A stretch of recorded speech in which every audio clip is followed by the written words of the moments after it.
അള്ളാന്റെ പ്രവാചകനോട് എല്ലാ അമ്പിയാക്കന്മാർക്കും വഹി നൽകിയതായ ജിബ്രീൽ പറയുകയാണ്, മലക്കുകളുടെ ഹെഡായ ജിബ്രീൽ പറയുകയാണ്, യാ റസൂലല്ലാഹ്, നാളെ പാരത്രിക ലോകത്ത് സ്വർഗത്തിലേക്ക് കടക്കുന്നെങ്കില് നരകത്തിന്റെ മുകളിലേക്ക് ഒരു മുടിയേക്കാൾ നേരിയതും വാളിന്റെ തലയേക്കാളും മൂർച്ചയുള്ളതും കറുകറുത്തതായ ഒരു പാലമുണ്ടല്ലോ നബിയേ, ആ പാലം അവൻ കടക്കുമ്പോൾ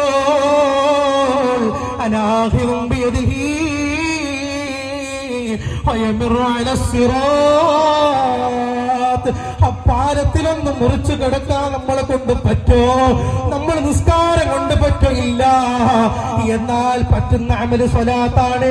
അത് ജിബ്രീല് സാക്ഷ്യം വഹിച്ചതാ. ആ ജിബ്രീല് പറയും, അവൻ നാളെ പാലം കിടക്കുമ്പോൾ അവന്റെ കൈനാ പിടിക്കുന്നതാണ്. അപ്പോൾ അവൻ ആ പാലം സുഖമായിട്ട് കിടക്കുന്നതാണ്. അള്ളാഹു അത്തരത്തെ മുഅ്മിനീങ്ങളെ നമ്മളെയും ഉൾപ്പെടുത്തട്ടെ. സ്വലാത്ത് ചെല്ലാന് അള്ളാഹു നമുക്ക് ഭാഗ്യം തരട്ടെ. കാരണം സ്വലാത്തിന് അത്ര മഹത്വമുണ്ട്. സ്വലാത്ത് എന്ന് പറഞ്ഞാൽ ഏത് രോഗത്തിനും മരിച്ചാള് തെറ്റ് ചെയ്തിട്ട് മരിച്ച ആള്, മഹാനായ ഹസൻ ബസ്രിയുടെ കാലഘട്ടത്തിൽ റളിയല്ലാഹു അൻഹു, ആ കാലഘട്ടത്തിൽ ഒരു ചരിത്രമുണ്ട്. ഒരു ചെറുപ്പക്കാരൻ ഹജ്ജിങ്ങനെ കഅബ തവാഫ് ചെയ്യണം. അദ്ദേഹത്തിന്റെ വായിൽ തൽബിയത്തൊന്നുമല്ല, എപ്പോഴും ഓരോ സ്റ്റെപ്പ് നടക്കുമ്പോഴും സ്വലാത്ത് മാത്രം.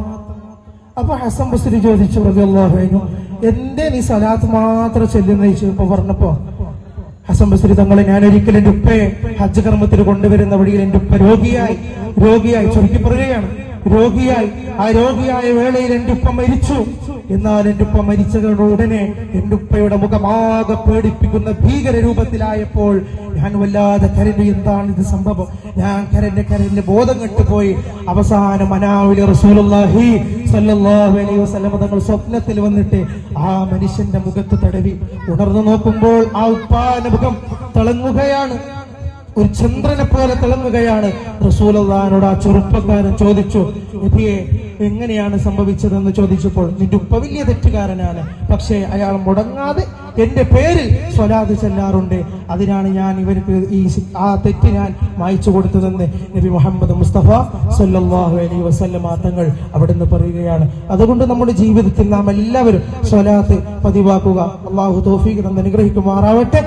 ആഖിറു ദഅവാന അൽഹംദുലില്ലാഹി റബ്ബിൽ ആലമീൻ. അസ്സലാമു അലൈക്കും വറഹ്മത്തുള്ളാഹി വബറകാതുഹു.